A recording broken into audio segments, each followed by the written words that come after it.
Welcome, everyone, and thank you once again for joining our webinar series. Today, we're going to be speaking on something we've spoken on before, something relating to this. We did speak on cyber security for small business. I was really more looking at it from a business perspective. But today we're going to be speaking on protecting yourself from online scams. And we have a faith-based edition, which is the benefit of contentment. We're a faith-based institution, so we do include faith-based things in what we do. So thank you once again. My name is Paul from SLU. And in our agenda today, for our note taking, we would suggest you set up a Google Doc and look at uh, we'll look at what online scams are generally. We'll look at how you can protect your information. We'll look at basically 3 examples of scams: phishing, jobs, and romance. These are the 3 common examples or areas that scammers look at our points of interest and see how they can get to people or to vulnerable people. And we'll look at signs of scams and we'll finalize talking about the benefits of contentment. Okay, so I'm going to start by listening to your own story. Online scams. I'm wondering if anyone here has been scammed before or has gone through an encounter or being tricked or being cheated. If there's anyone, will appreciate to hear your point of view or your story. James, please, I've sent you a message. James, you could please look at your WhatsApp chat.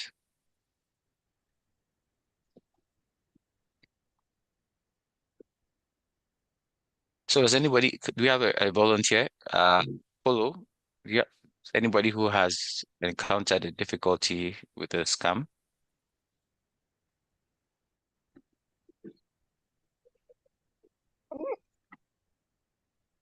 Hello. Yes, Apollo, go ahead, please. Like to share your Yeah, good evening. experience. Good evening, sir. Thank you. Good day. Okay, I'm Apple. For me, in 2023, Yes, please. I received a call from an unknown person Right. here in Uganda. So the guy told me that there is somebody who's abroad and is requesting for your help.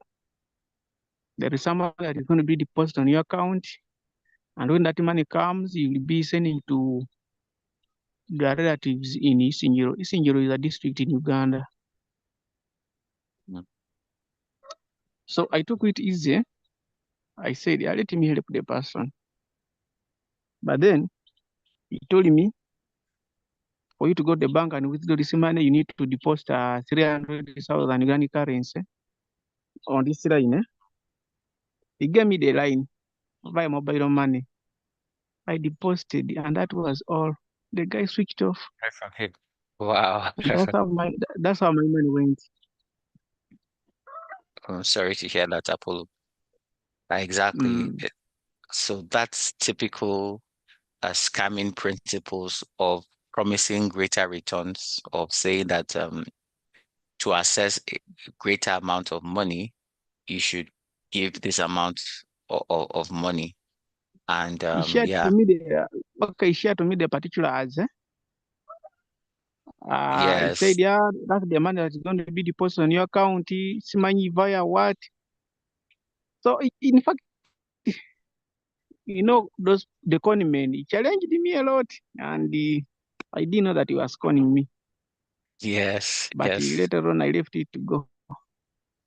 Yeah, thank you. And usually they come in they look authentic. They do show you things that appear to be authentic.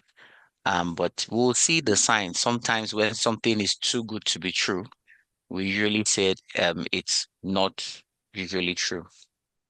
Thank you, Apollo, for sharing that. And that's a clear example of promising you high uh returns or high some funds, but you have to give out something before you get the higher amount. Does any other person have any experience? Thank you, Apollo, of being scammed or being tricked. Okay, thank you, sir, for the opportunity. Thank you. Do we have any other person who would like to share a story? Okay, so let's go ahead. Well, thank you, Apollo. So first I'll just make some comments on how you can, if you want to take notes, it's usually what we all know, but just it's part of the slides. And if you have a free Google, if you have a Google account, like you have a Gmail, so you can take notes in several ways, and you can see if you open either your email or Google Drive, you'd usually see, so this is a drive, you'll see these 9 boxes, which are the Google apps. So you could come here and you could take notes through Google Docs here. So that's one way. And you can open a new doc, a blank document here, and write your notes and just take your notes through Google Docs. That's one way you can take notes. Let me move this to the trash. Another way on the Google Apps here, you can take notes through Google Keep. And the beautiful thing is if you take notes through your Google account, you can access them anywhere. So this is Google Keep. So Google Keep, you can see here, and you can say, take a note and write your notes. Let's say notes, and you can begin to write your notes through Google Keep. That's another way. Yeah, I can remove this one. And the other way, again, you can take notes. You can take notes if you're like me that likes spreadsheets. You can take notes through Google Sheets because, spreadsheets gives you the notes in a very arranged format. So I can come here and say blank sheet, and I can just say notes here. Sorry, it's marketing materials here.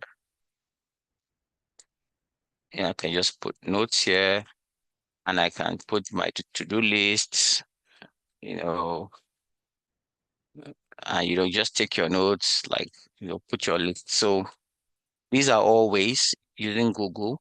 Either you could use several or various Google opportunities, either the Google Docs here, the Google Sheets, or and Google Keep, even if you want to use slides, but Docs, Sheets, and Keep usually appear to be the most note-taking um, apps of Google that people use. Okay, now we've gotten that. So let's get back to um, our main topic. So we'd like to, um, you know, say what is a scam? What are scams? We'd like to define what a scam is. Now, in simple terms, a scam is a deliberate attempt to cheat somebody, like we saw that they did to Apollo, out of their money or personal information. We usually want to get, most times the end in mind is money, whether it's fishing, it's romance, or it's job related.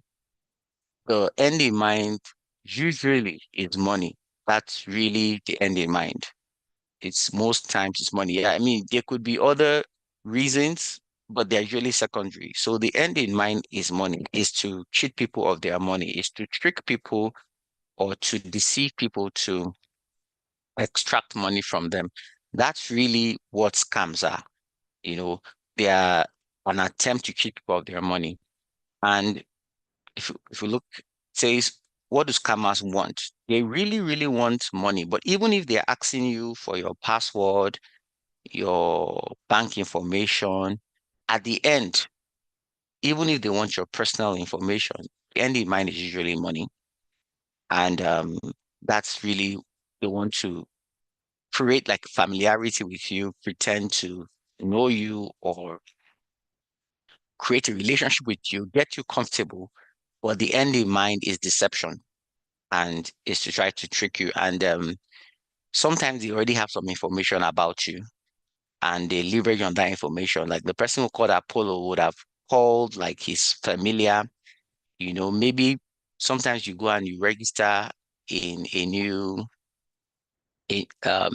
club or register in a new organization, and somebody in that organization has leaked your information, your personal information, to a scammer. And the scammer will call you and he will tell you, don't you remember me? This is who I am. Oh, you have forgotten, and tell you maybe in the information you put your next of kin. And he says, oh, but how about your brother? And he calls the name, and just trying to build your trust. But at the end of the day is to see what they can extract from you. Okay, so it's very important that there are personal informations that we keep safe, because even though they are not passwords, they are used um, by your bank or by various online platforms to verify who you are. So you see that, especially your mother's maiden name, the last one is one that is very common, but your date of birth, if you're married, your wedding date, your first job, first car, first school, depending on country you're in, there are various informations that you're asked. And it's important that this type of information, you keep it safe, and you avoid giving it out, because usually they are used to authenticate you, right? Now, knowledge is power, and we're going to be looking at the signs of scams and how we can protect ourselves, and eventually some advantages or great advantages of being contented, because that's a great way we can avoid, um, too good to be true opportunities. So let's look at this example. We're going to start, with phishing scam. We're going to start with a phishing scam. So phishing is, you know, it's like when when you talk of a fish, when you try to fish, but of course it starts with PH, not F. And if you want to catch a fish, you put a hook, a bait, and the bait can be bread or meat or something. So the fish takes the bait without knowing that there is a hook that's going to trap or kill it. And that's what they do. So they always give you a bait to deceive you and for you to click something so that they can install a malware and get your information, or get your password or get information. So look at this example. Says your big city bank account has been compromised. Now, they would typically know your bank. So maybe your bank is JP Morgan, or your bank is any bank you use. Imagine getting an email from your bank saying that your bank has been compromised. Now you see that you have to look this email, they use the bank, but they use a Gmail at the end. So it's not a valid email. And it says your bank account has been compromised. Secure your account immediately by providing your login ID, password, and social security number. So these are your personal identification details, and no institution ever asks you for that. You're only asked to impute it to yourself to validate yourself, but no institution will have your ask you for your password. They may even send you a one-time password or ask you to impute your password yourself, but you know, not asking you for your bank ID password because that's not custom.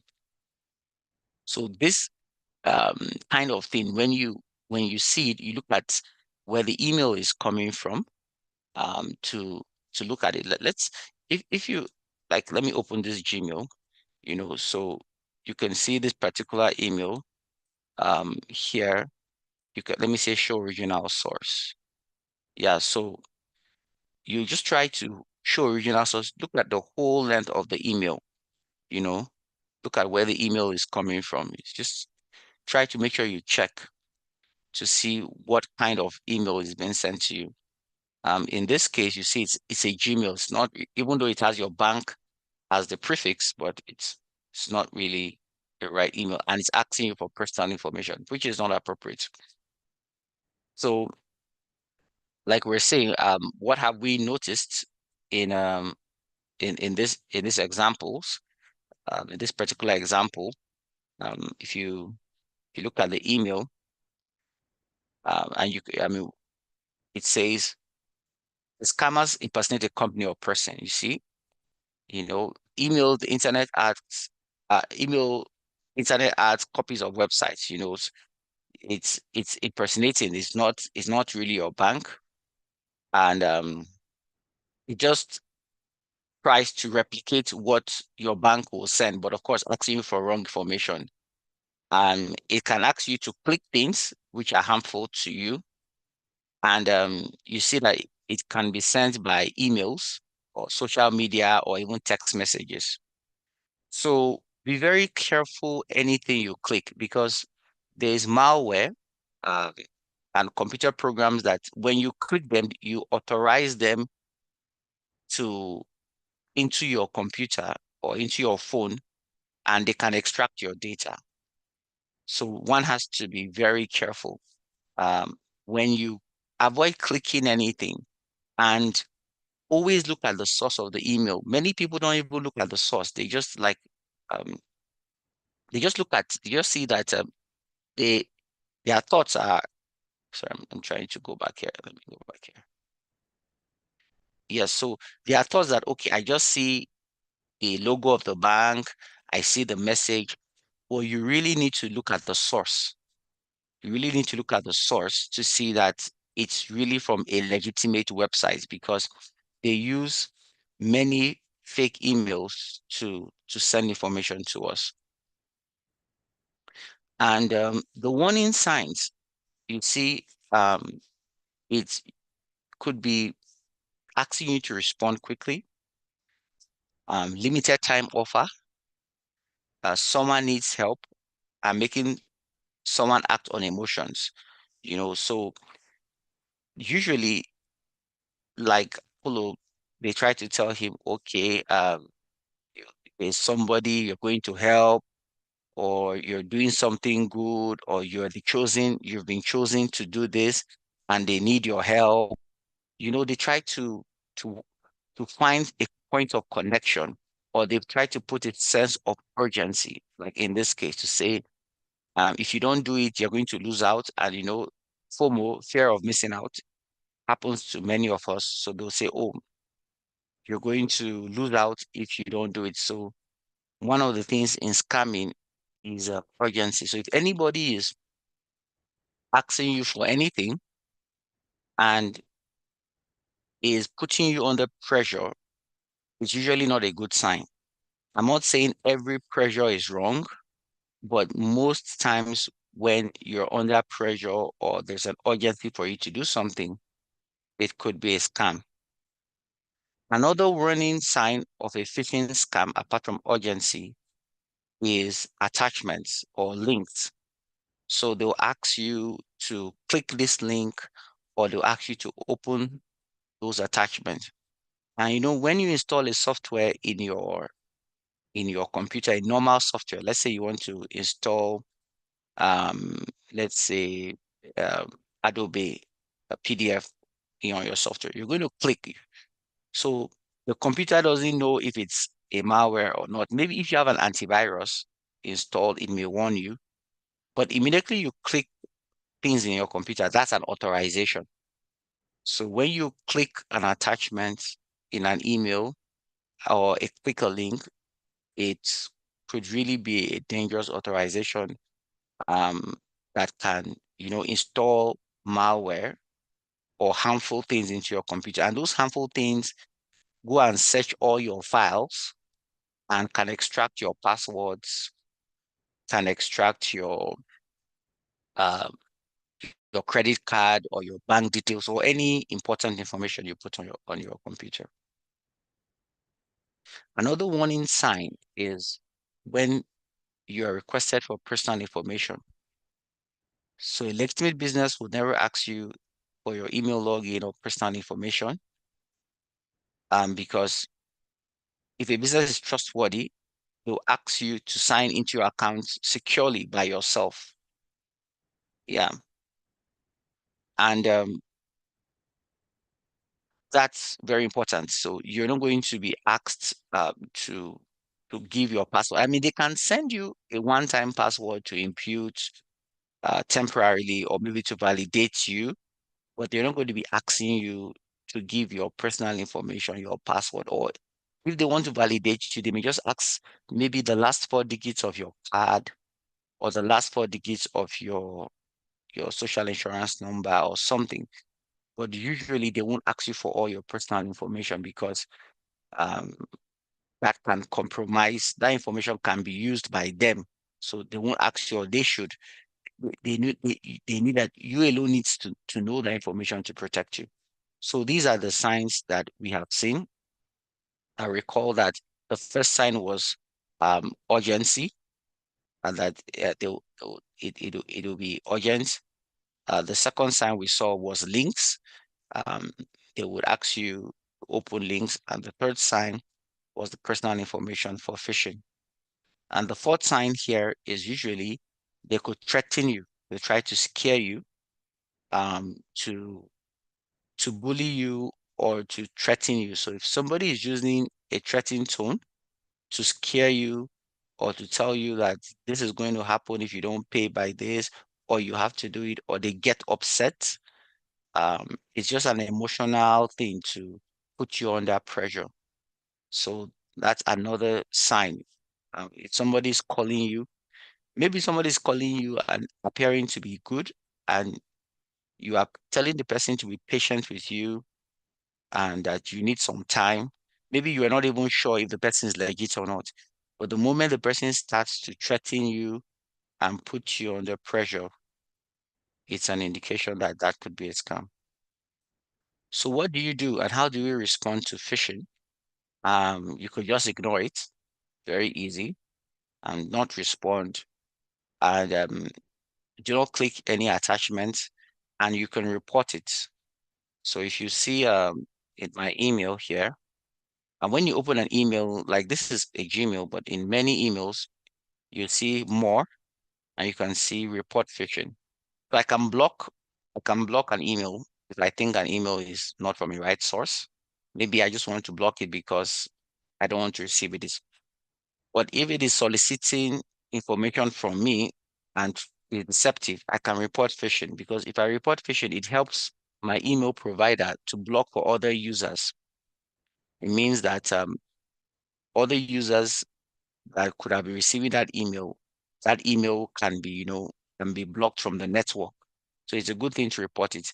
And I could also report a spam. The spam is not a phishing email. It just means that, well, it's an unsolicited email. It's just maybe marketing emails that I don't want to receive. So these are ways. So you can either ignore it or you could report it. These are ways that can help. So back to our slides. Okay, this is just how to report it. So the next one we'll look at is around employment, you know. So many of us, like if you're you just many people are looking for jobs. The job market is something employment is something critical to most people. And so they play on that need, you know, that people are looking for jobs. And they tell you all kinds of things. Has anybody ever, do we have anyone here who can share an experience of an employment fraud? Anyone here who wants to share something that happened? Someone who tried to, who, who, who scammed or tried to scam you, either succeeded or not, with employment. Maybe we can hear from someone.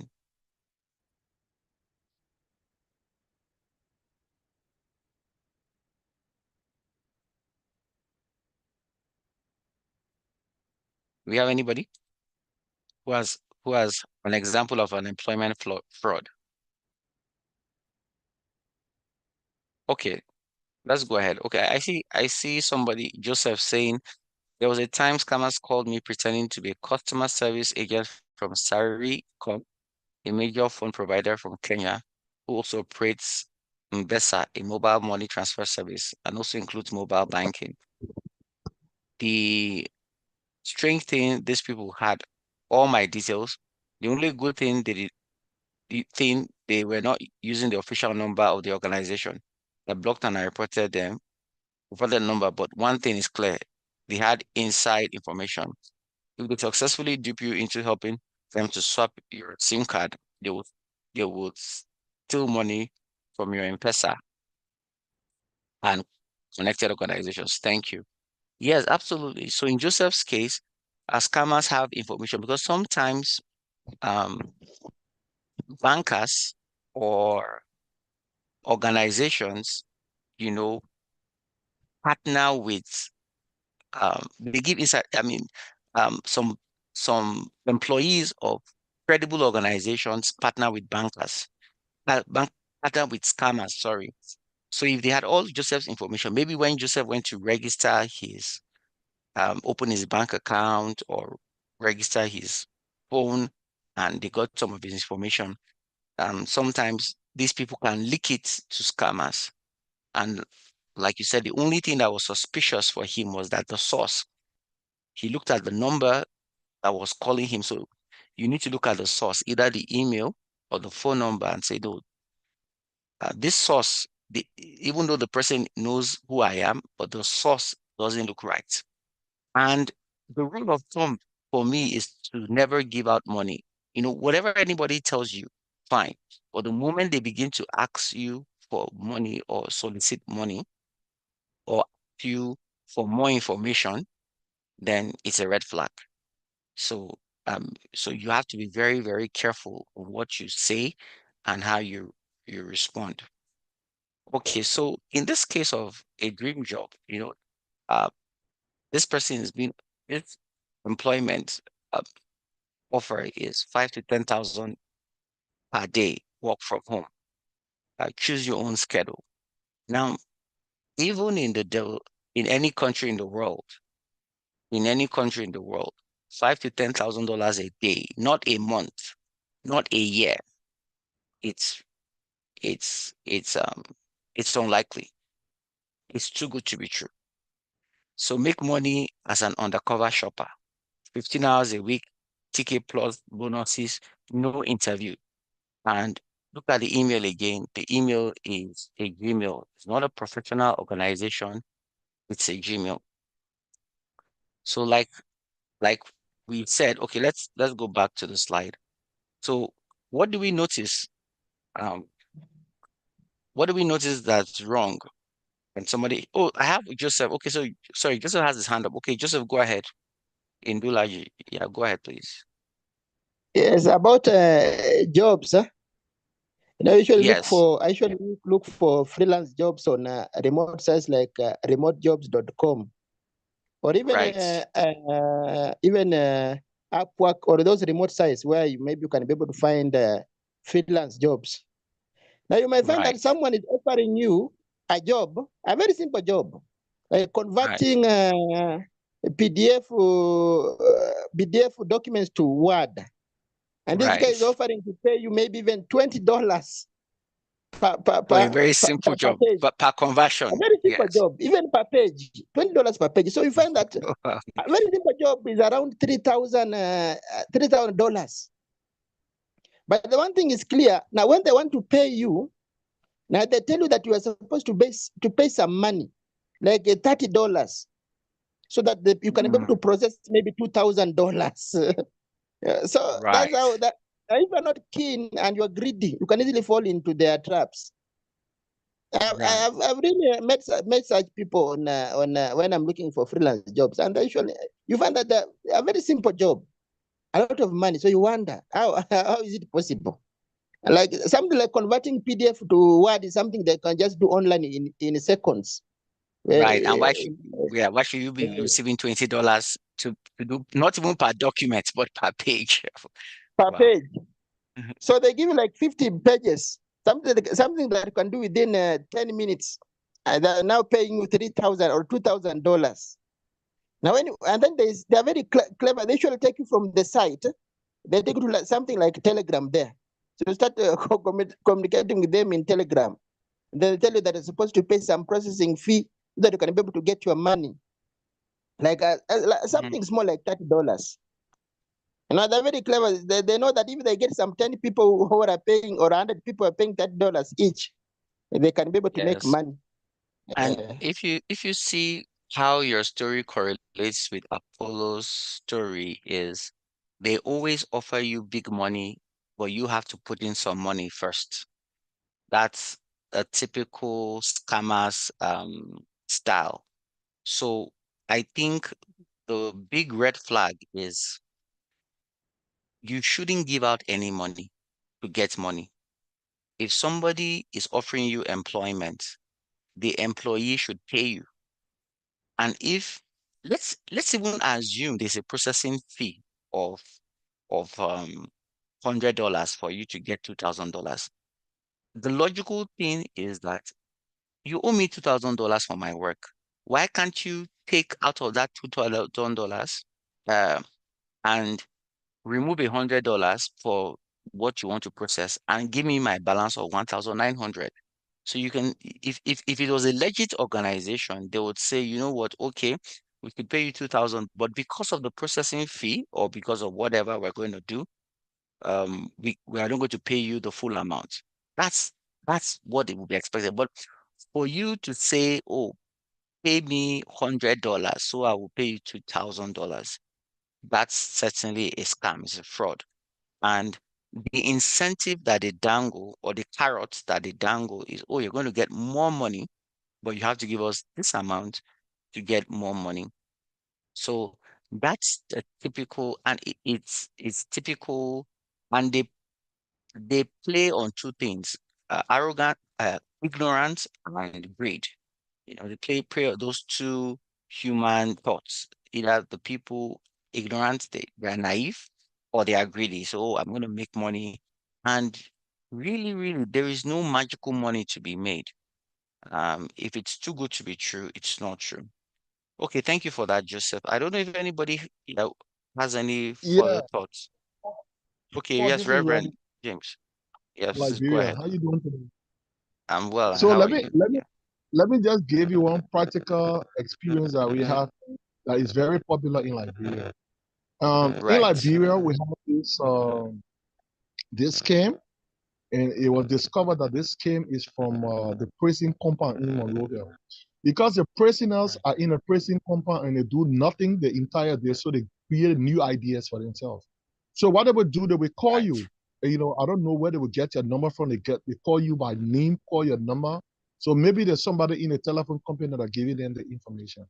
So they will call your number Yes, and say you just want a trip to go to the core country that in Liberia that is difficult to travel to because to get a visa to go to the United States is difficult. So they will say, look, you want a visa, you want traveling expenses to go for a round trip ticket to the United States, and So you will come and meet us to this place so that we can give you the whole letter, and then bring us $30. When you come in, bring us 30 US dollar, all right, so that we can give you the package.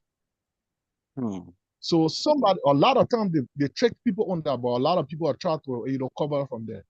Or sometimes they will also call you and say you want from Lone Star, because sometimes the Lone Star, the company, the MTN company calls Lone Star, they give a bonus. So they will lie to you and say you want from Lone Star, but bring $30 so that you can get your gifts. Come to the office and pick up the money. So those are the simple schemes, the internet schemes we have in Nigeria. We also have the bow debt, some chemical. They will lie to you and say, oh, there's a Fulani on Rana Street. There's a street in Monrovia called Rana Street. There's this Fulani on Rana Street. I got a contract to apply chemicals. So look, I want to give you the contract. Just give me $100 US, and you take the contract and will make millions of dollars. Those are just all lies. Yes, absolutely. And in Nigeria, there's a code they call this fraud. I don't know if you're a Nigerian here, you know it's called 419. And why it's called the it's not the code that's important, but it's the title. It's called advance fee fraud. Advance fee fraud. So all what we have described by Reverend, by Joseph, and by Polo, they are advance fee fraud. So an advance fee fraud means that you're going to get a benefit, but you must give an advance fee. You must give something first before you get that benefit. So maybe they know Liberians like to travel and they like to go to developed countries. So they say, oh, you won the lottery, or you won a vacation package, and it's lovely. But all you need to do to access this wonderful package is to pay this money. Or like Reverend said, they say, oh, um, there, there is this chemical that if you put it on paper, it will turn to dollars. As ridiculous as that is, they could demonstrate it for you. So they could get fake currencies, and they could demonstrate with the fake currencies, they can pour the chemical and say, look at it, and say, wow, it changes to dollars. And maybe it could change to, let's say, $100,000, just maybe one pack of bundle of US dollars. And it says, you know what, but we need more of the chemical. And the chemical is maybe $100 or $200. And if we buy more of this chemical, we will become millionaires. And as ridiculous as this sounds, because of the greed in humans, people fall for fraud every time. Fraudsters, after a while, they just come again. The same fraud that was trending, and people lose millions, and after a few years, they repeat it, and people still fall again. So it's amazing. And it's really because of the of the greed, or ignorance.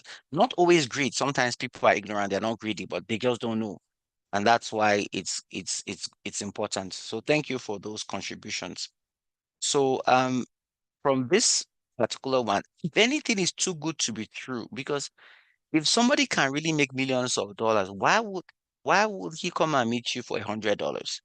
He already has, we have to think logically. The guy already has $100,000, for instance. Why can't he take from the money he's already made and buy more chemicals? Why must he meet you to to um to why must he meet you to to to, to give him $100 to buy the chemicals? Or let's talk about the vacation.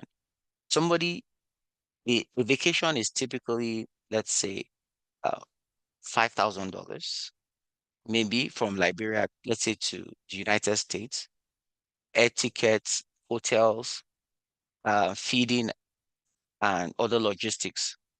Now, if somebody's ready to commit that, why would he ask you to pay? He could tell, if he's genuine, he would say, okay, I'm ready to spend $5,000 for you. And okay, if the processing fee is $100, he should take out of his $5,000 and process it and tell you that, okay, I wouldn't put airport taxes for you.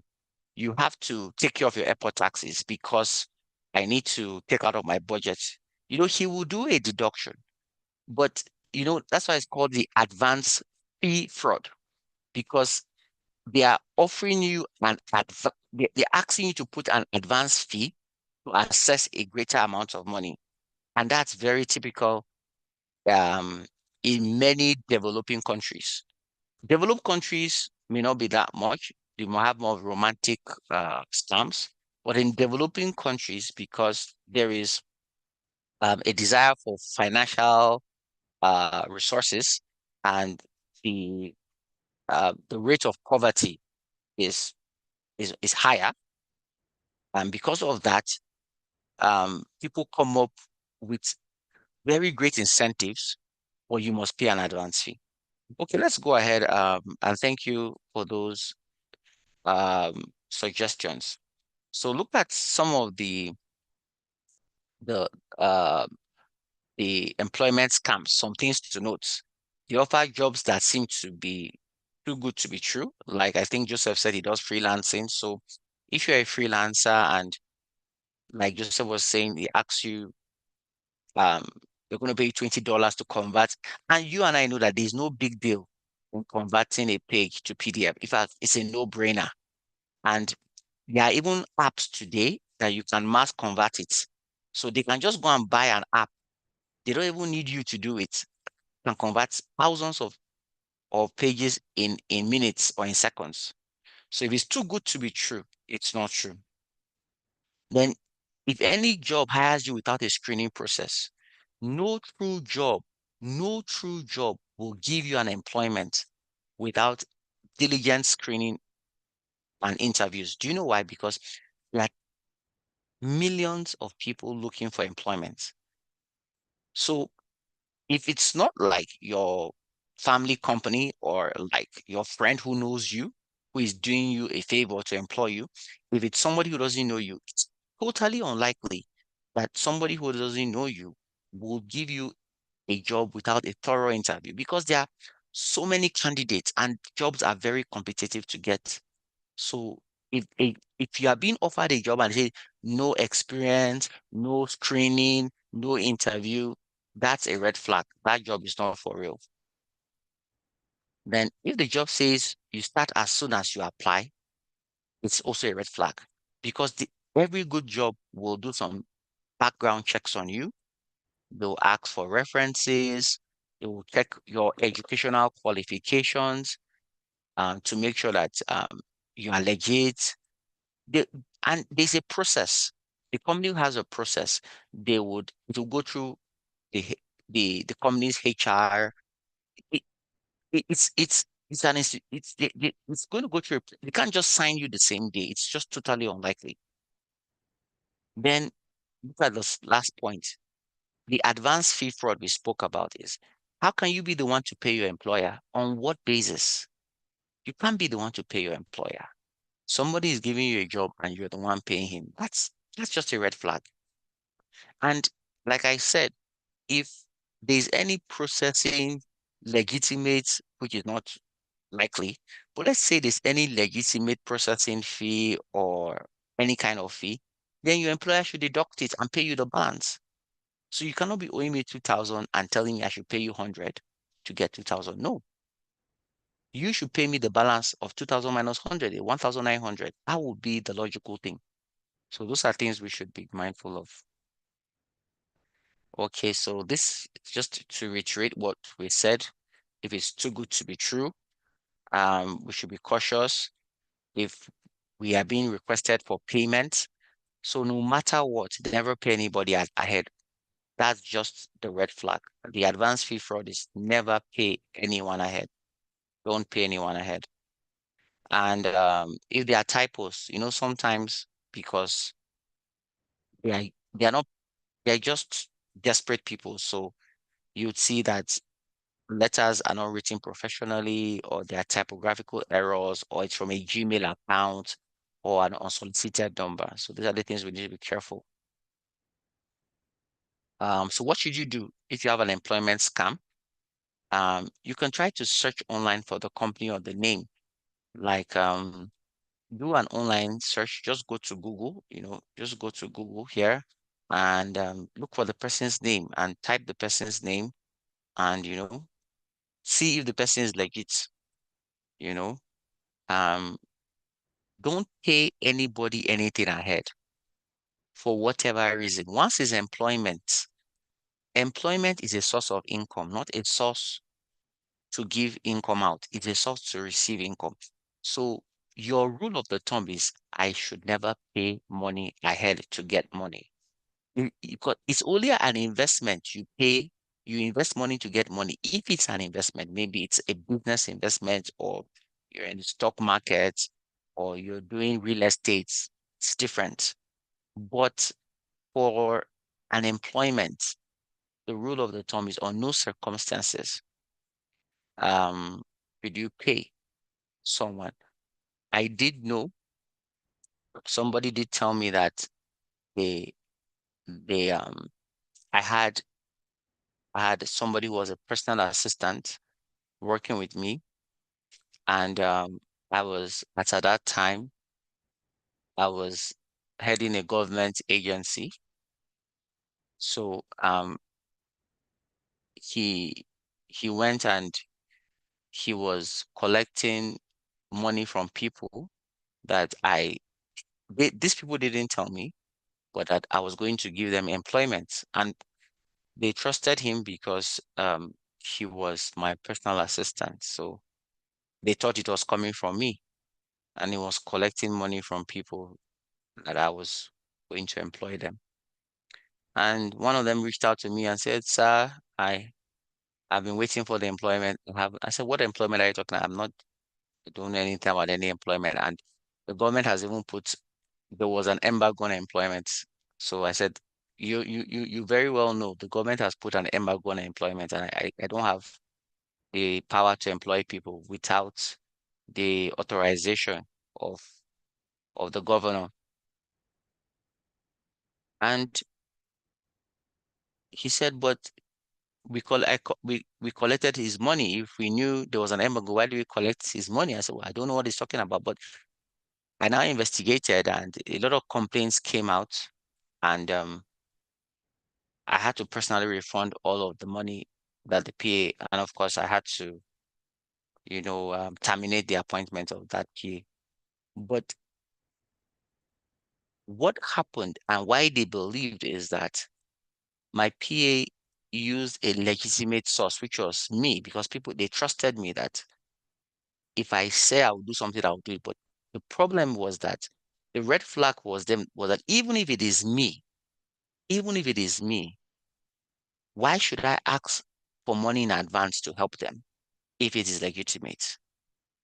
So that's just a red flag, whoever it is. So meaning that, because I want to say that one of the things scammers use is to put a trustworthy person as a front. Maybe it's your spouse, maybe it's your pastor, maybe it's your best friend. But don't be carried away. Even if it is somebody that is extremely credible, if these signs are there, know that it's a fraud. So my PA was very intelligent. He put me as the front. And they said, we know this guy doesn't cheat people. We believe this guy is honest. So if he tells us to do something, but they did not ask themselves that even if first of all, they didn't confirm from me. Okay, maybe they couldn't easily assess me because I was not so easily accessible. But they would have asked that even if I want to help them, why should I ask for money to give her a job? That's a red flag. It's just a red flag. It's just something is wrong. So what am I saying? That scammers can use relatives, can use trustworthy people and put them as fronts. That does not still justify that it's not a scam. And okay, finally, we should not give away personal information. So we could use Google search to verify a job. If you see a job offer, usually when you go to Google and you say it's something legit, I don't know which. Can somebody give us any name of can somebody give us a name of any scam organization? And you see that by the time we go to Google, we'll see it. Like, yeah, does anybody have any suggestion, any name of an organization you know that it's probably a scam?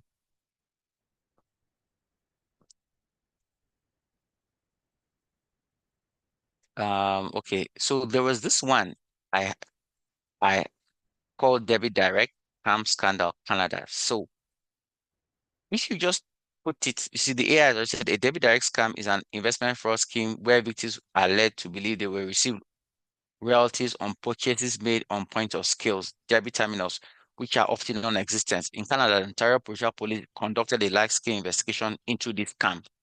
And so this particular scam, my friends lost in this scam.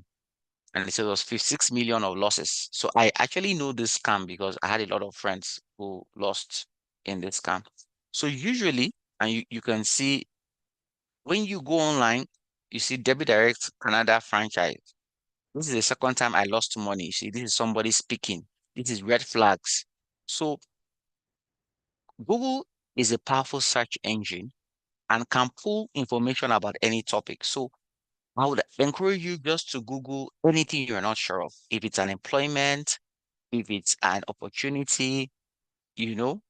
And some of you might have Googled, like maybe Fairleigh University. You just say, is Fairleigh University legit? Is it a legit university?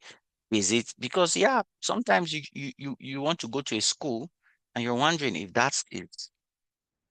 There are online schools that are scams, right? So you want to confirm. By the time you Google um if a person or an organization is legit or not, most times Google will give you, you would have seen that people have had similar experiences and you'll be able to like, know for sure whether it is or not. So that's about the job offers. So you can go online and Google. And the final one we're going to talk about is the romance scam, you know, where people use love um to to scam people. So you can see you see you just match with somebody, the person knows you and it's like you found your soulmate. I know that today we have online dating sites and all kinds of connections online, and the relationship moves very quickly, but you're never able to meet them. Each time you want to like meet them or ask them to turn on their video, something happens. There's an emergency. So they are very evasive. You really never get to see them. So that's the third. So we did talk about the phishing scam, the job scam, and the third one is the romance scam. So the romance scams are around uh, dating sites, and scammers usually use photos they find online, and you see that they already know some things about you. Maybe you just had a breakup in the relationship, and that's why you have to be careful what you put online. And maybe a scammer may notice that if you're the kind of person that tells your story on the internet, maybe you're dating somebody, you put it on the internet and you stop dating the person and you now put it on the internet, you stop following person or you removed his or her pictures because your whole life is online. So the person knows that you are vulnerable and that you are heartbroken and just comes to you, knows the right words to say and knows the right things to say. But at the end of the day, just we said the end in mind is money. It's really just about the money. And because they are vulnerable, the relationship can progress quickly. Then the person, you gradually, calls you often, texts on you, shows you love. And the moment the person says it's not available, the person just cuts off suddenly. And maybe an example, you ask the person, "Oh, you haven't called me in the past 2 days." So, "Oh, I'm very sorry. My mother fell ill. She's been in the hospital, and we've been trying to raise resources to take care of her medical expenses. And That's why I couldn't call you. And of course, that's like indirect solicitation. So you would say, "Oh, I'm so sorry about your mom. Okay, um, let me see what I can do.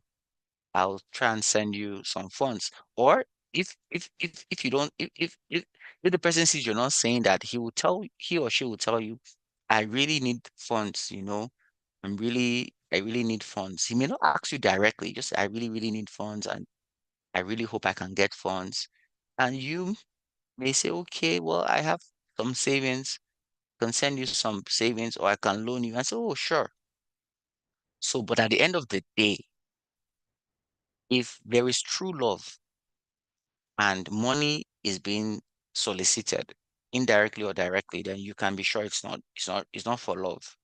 It's for the money. And it's not even person you think it is.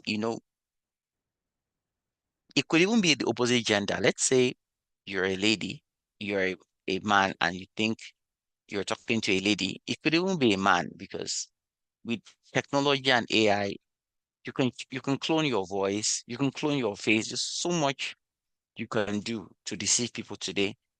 But at the end of the day, the red flag is when they ask you for money. So here we're looking at online scams, and it says, what would you notice? What are the warning signs?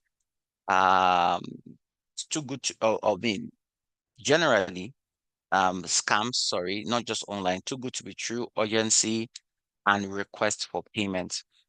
These are the typical warning signs that we have for all the scams. And what we should do in case of romance scams. Um, okay, sorry, that was really for romance scams. Though applicable to other scams, we should take our time. It's not um there are genuine relationships that people have met themselves online and have successfully married. So it's not totally out of place to meet somebody online, but it's usually difficult because of the high level of manipulative and deceptive people that are online. But at the end of the day, you need to meet if you may need to meet the person in a safe public place. I mean, a place that you cannot be hurt, because a lot of people have lured people online and have even killed them. Have even killed them by luring them online. And you should always um, never send anybody money that you don't know, because once money comes into it, it shows that it's not about love. It's about the money. It's about the money, and it has nothing to do with love. And if your family and friends are giving you feedback to say, we don't think this is right. Now, we're not saying that your family and friends will dictate your life, but you should just weigh their counsel, weigh their advice to see if it makes any sense. Now, there's what you call an image search. So you can see here images.google.com. So if I go here, let's say images.google.com. So this image search, you can search by image. So imagine somebody sends you a picture, and because people use other people's pictures. So I don't have a picture here, but let me put, let's say, FLU logo here. So this is FLU logo, for instance. So I can search, you can see, so I can search by logo. So you don't have to always search by text. In Google, you can search by pictures. So if you search by picture, it will be able, so you can see that in this case, if it sees our Facebook, it sees everywhere this logo is being used, or similar logos. It says exact match here. So see FLU home. So if you come here, you see it goes to our learning management site. Here, okay, it goes to still our learning management site. So it goes to our website. So you're comfortable. But many times you see that that person's picture will go to maybe a free image website. It's not going to be that person's Facebook page or LinkedIn with genuine connections. And even if he has a social media page, you would see that there's just one or two connections. So we need to be careful. All right. So I'll take our comment. So that's what we should do. We can search by image. When you see a picture online that you're not sure, so remember you just go to image dot Google, yeah, image.google.com here, images.google.com. So if you search by image, you can use it to verify the picture of the supposed person who who claims to love you online, and to verify if that is really their image. It doesn't work every time, but most of the time.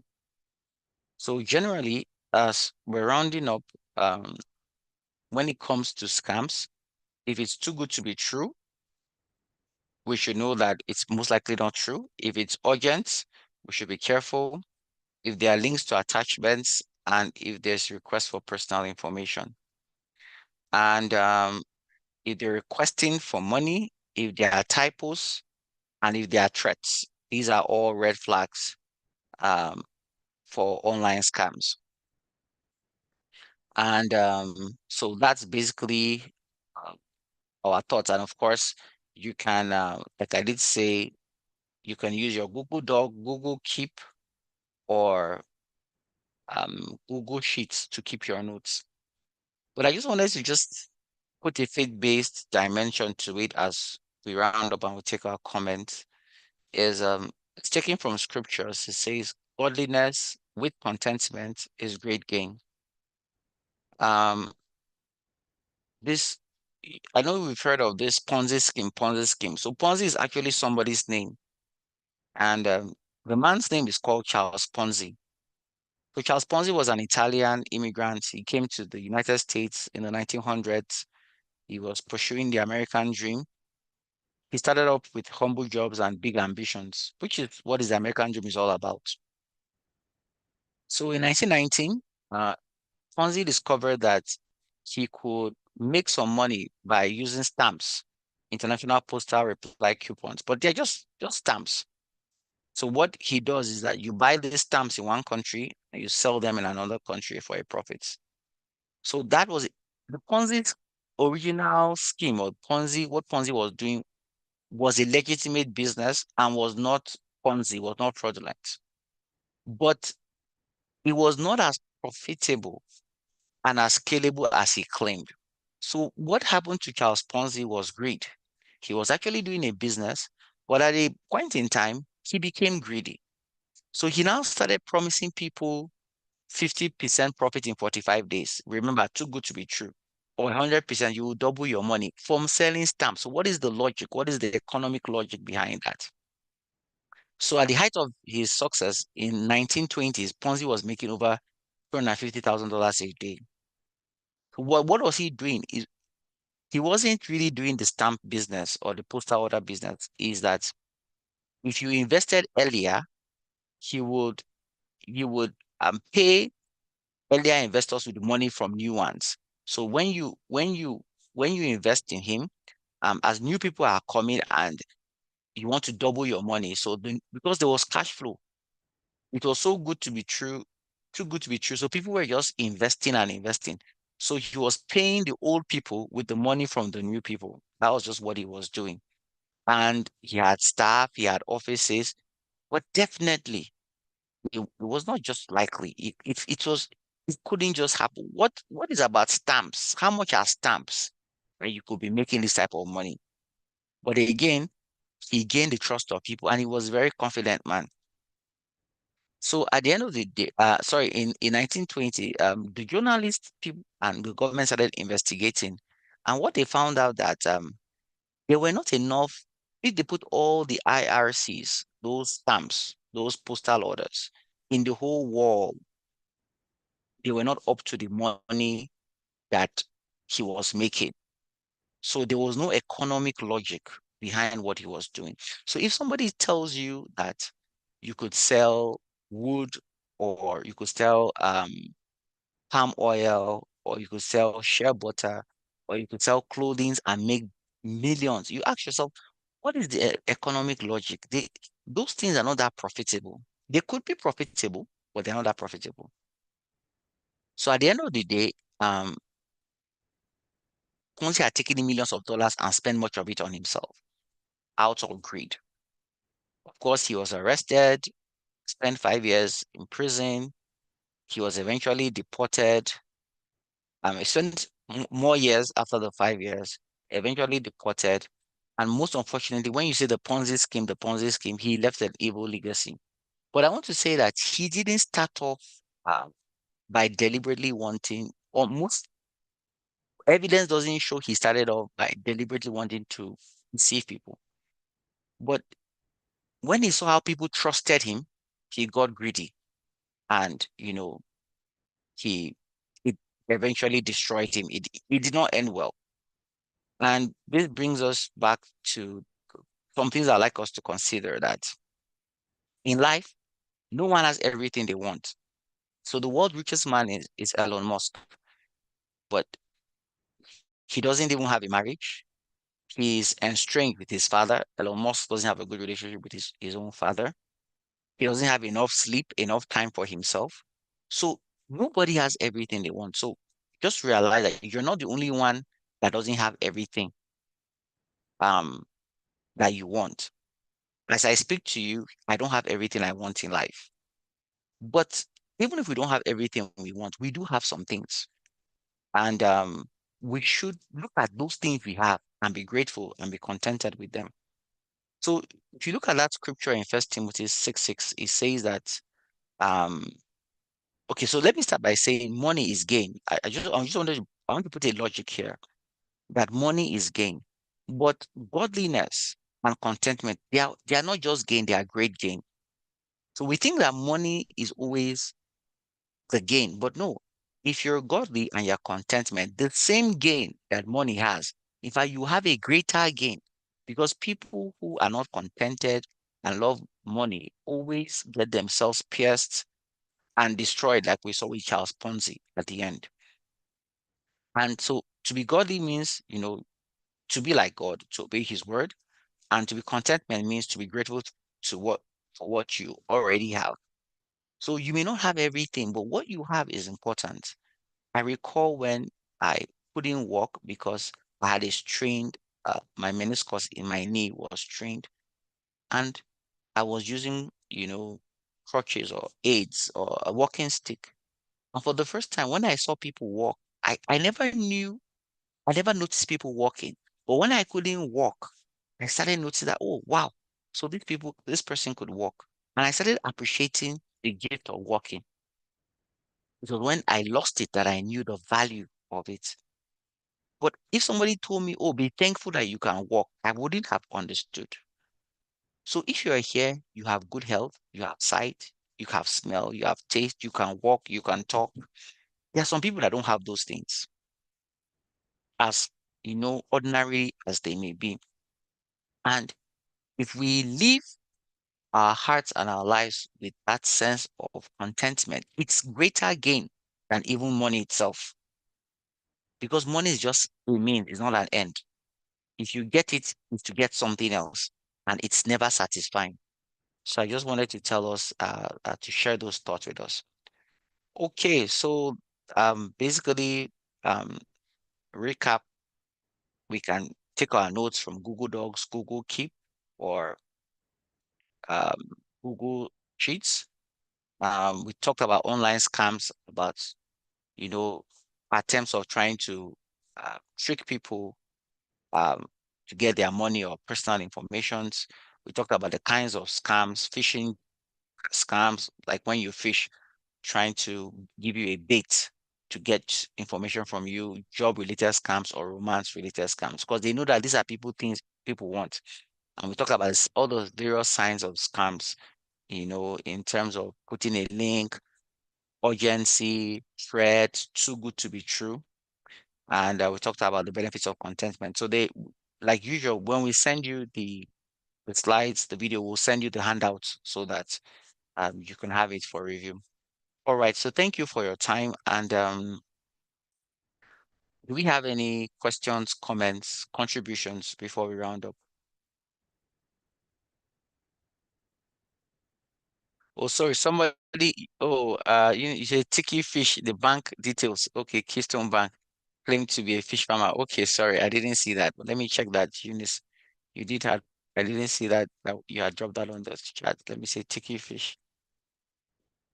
Okay, claimed to be a fish farmer. Okay, let me see. Okay, Tiki Fish here. Okay, I'm trying to see somebody who puts yes here. Okay, so we see Tiki Fish here. I'm trying to see scam. Okay, I'm not seeing anything. Yeah, let me see Olusegun scam. How's okay.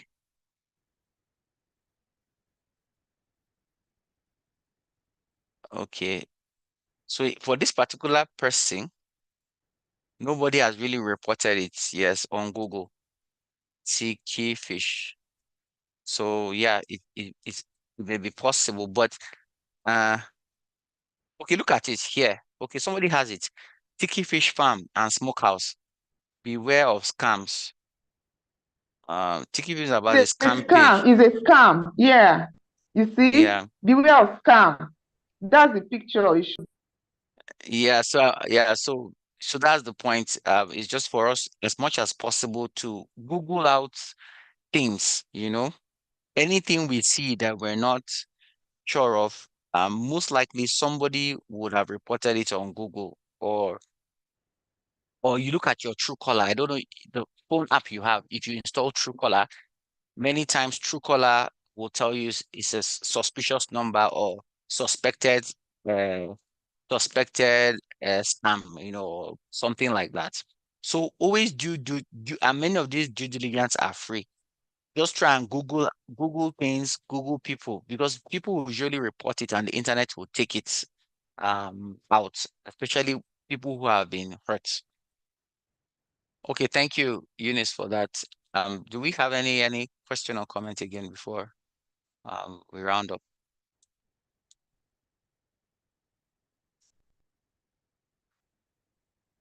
All right, so I hope we will be careful and we would share with our loved ones, especially the younger generations coming up, bec because Excuse me. Okay, sir. Maybe How can we, sir? certificate in Sir, case I if have it a is. question. okay, we have two people. Eunice, let's go with you, then Apollo will go with you. Yes. Okay, thank you. Okay, like this guy now, this sticky fish guy, fish farm. Obviously, how can we further report and let people be aware that this guy is a scam? Okay, I didn't really say that. In many countries, there are official sites where you can report. So it depends on country this person is from. Okay, but I think it's from Nigeria. So Nigerian, yeah. yeah, so it would be like the Financial Crimes Commission, like the EFCC or ICPC. In US, you will like the FBI, or there's the police, or yeah. So the police is a safe place in almost every country. So if you have the police and then you have like a Financial Crimes Commission or some people that are specialized in online or cyber crimes, any government, so it will vary from country to country, but any government body, that will be the best place to report it to. And yeah, even though we may feel, oh, nothing is done, like in the case of Nigeria, but it could still be helpful. Who knows? Um, they could still trace it and help innocent people from being, because if you don't stop or restrain scammers, they can go on and on. So somebody has to like try to, do something about them so that they don't. So I'll say that there are organizations that yeah, you can report them, the government organizations in those countries, yes. Yes, Apollo, you wanted to ask something. Yes, sir. So your Yes, go ahead, email please. was talking. Okay, your email was talking about certificate of attendance. Yeah. How is it? How far is it? Or when you come to our website, this is our website. So we don't. If not everybody needs it, but if you want it, when you go to our website, you go to the footer here, Google Webinar Certificates here. That's just click here. So that's where you go. You just go to. So what you do is that you put your name, your email, tell us the webinar you attended. So today's certificates will not be there because okay, it's even there already. Thank you, James and Hassan. So you tell us the webinar, put your email, and we'll send it to you. So we don't just send certificates when people don't need it, and not to like send things that people don't find valuable. But if you want to put the certificate of attendance, but well, how do we validate you attended is like in your own case, Apollo, you used your name, Apollo Watsut or Wasute. But if you don't put your name, well, like somebody who says, let's say Samsung or iPhone, or like see somebody's here is called Samsung SMA45F. So we'll not be able to, you know, verify that you attended if you use a pseudonym or you use your phone name. So that's it. So that's how you get the certificate. Once you just come here, you select it, and if you select, if you, I think you have to apply. Yeah, if you want to, um, yeah. So you look at the instructions here that you must register for the webinar using the email included above, and you must have attended the webinar entirely and identify yourself in Zoom using your full name. So I think especially you have to identify yourself so that we know you're the one. Yeah, then you just request for it, and that's it. Okay, thank Okay, you, sir. everyone. Thank you. Thank you so much. Thank I've you. understood. Hello, sir. Yes, Mr. John. Yes, sir. How soon do we get the seminar money? Usually, within 24 hours, within 24 hours, you get the email of the video and the handout that Google allows us to share. Yes.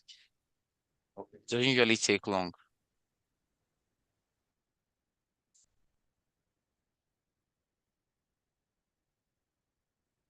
Okay. Hope that's okay, Mr. John. Yes, that's okay, sir. Thank you, sir. Okay, thank you. So thank you, The everyone. And materials are also on the website. okay, thank you. So James says they're also on the website. So look at, okay, so here, so if you see the previous ones we have, you can see the YouTube is here, the handout is there. Thank you for that, James. So like the last one we had, still on that page, the Google Webinar Certificate. So you can see here, you can open it on YouTube. This is on it on YouTube. Then the handout is here. You can see the handout here. Yeah. So they are also on the website. So even if we don't mail them or you missed a previous one, they are all on our website. Thank you for that, James. So the webinar listing, recording, and the webinar materials, they are on the website. Thanks for that, James. Okay. So wish you a great remaining part of the day to everyone, and thank you for joining the webinar series, and God bless.